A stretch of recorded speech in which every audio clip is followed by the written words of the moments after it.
আমরা এখন পাটিসাপটার জন্য ক্ষীর তৈরি করব।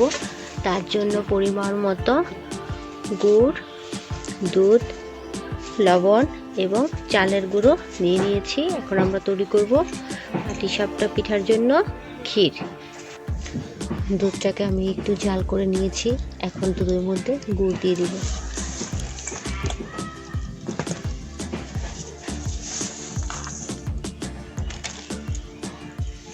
চিনি দিয়ে দিলাম স্বাদ মতো।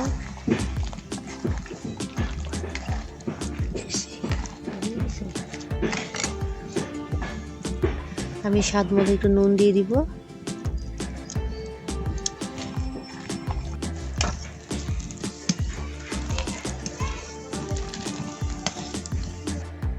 গুঁড়াটাকে আমি গুলে নেব।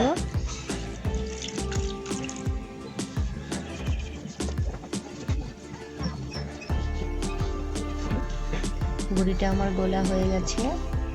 ঘনত্বটা একটু দেখে নিন।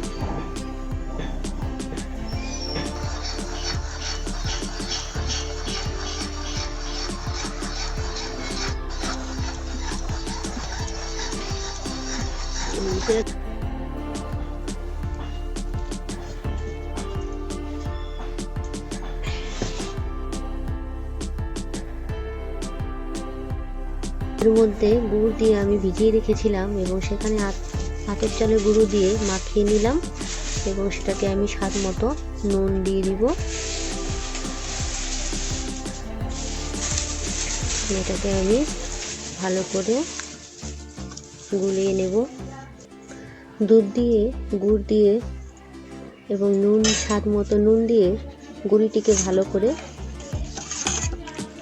মিশিয়ে গুলিয়ে নিয়েছি এবং আমার ঘনত্ব দেখুন। এখন আমার পাটিসাপটা পিঠার জন্য এই গোলাটি প্রস্তুত।